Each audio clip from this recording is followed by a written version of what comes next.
something's got to change. There's got to be something different in my life. So I looked up an event, and I attended an event down in Orlando, a Tony Robbins UPW event. And that event totally changed my life. When I went to his event and walked barefoot on hot coals, I realized that there's nothing that I can't do in my life. And at that point, I decided to take control of who I am, and only I tell myself who I am, and only I tell myself who I'm going to become. So many times in my life, I let people tell me what I could or couldn't be. I let people tell me what I would be. And I decided that I decide that. So I initialized something in my life called an hour of power, which was taught to me by Tony. And it's about equipping yourself every day to be the best that you can be, no matter your circumstances. If you have no money, if you have no job, if you have no loved ones, no friends, how to each day bring that into your life by preparing yourself, telling yourself who you are today, what you're going to become, what friends you want in your life, what if you want a wife or a husband, what do you want that person to be?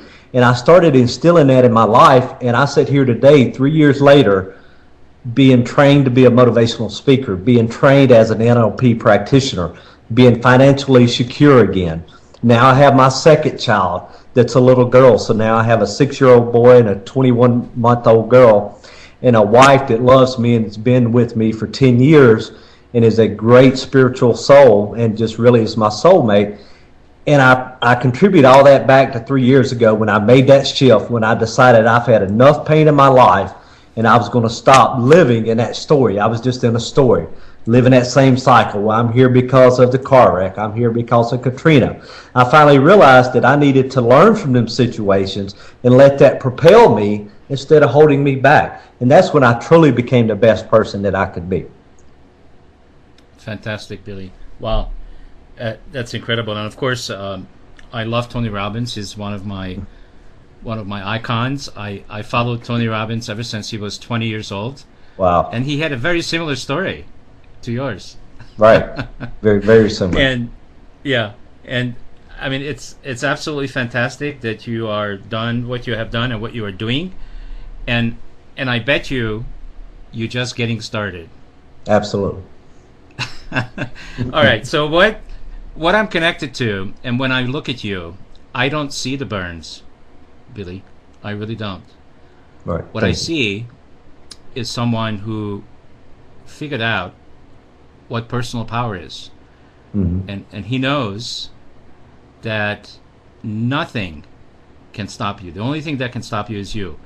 So let's talk about that, because a lot of people are talking about authenticity and talking about personal power. And I don't have a problem having all these conversations, but the problem I do have with the personal development industry and the personal growth industry is that we do a lot of talking.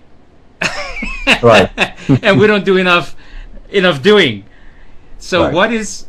what is your perception and your understanding of what is personal power and how does one get it? You know, Steve, the funny question, about that is, it's so easy to get. So many people just don't tap into it. They're waiting on the government to give it to them, or they're waiting on a friend to give it to them, or their job, or somebody give it to me. And you have it on the inside, but are you connected to who you really are? And as you spoke about, when you see me, you don't see the burns. I don't either. People ask me, Billy, what happened to you? And it takes me a minute to think about what you're talking about, because I don't operate in that mindset. And yeah, and you forgot. Yeah. It's like, what are you talking about? Exactly. What burns? And then, it's all about who you perceive that you are. And I perceive myself as being, gifted, being, spiritually led, and being here for a purpose. So I walk in that purpose every day, and it's about knowing who you are and what your potential, and your potential is unlimited, but you've got to take action, because with emotion, that causes motion. So sometimes you've got to get your emotion behind you to propel you to the next level. And to do that, you need to have a goal. You need to have a specific written goal of what your purpose is in your life, because if not, it's just like if I get in a car from Alabama and I want to go to Colorado without a map or a GPS. I may or may not get there.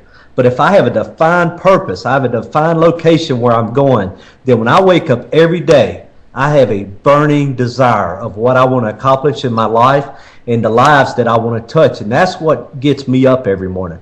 That's what pushes me through the day, pushes me at night, pushes me as I go out and speak to people. And we're going next week to Tuscaloosa, where they had a terrific F5 Tornadoes touchdown, and we're going to spend time with the survivors. We're going to spend time with some of the rescuers and show them that just because this tragedy happened doesn't mean you have to continue living that tragedy. And we want them to tap in now to the powerful benefit of the experience that they had. And it's about finding your true identity. Who are you at the core? What is your gift? What is your love? And what is your passion? That's what it's all about. Yes, I absolutely agree. So a lot of the things, I'm being careful, because being in broadcasting for as long as I have, when I end up agreeing with my guest all the time, that makes a pretty boring show. Right. But so far, you haven't said anything that I could disagree with. We are so aligned. It seems to me that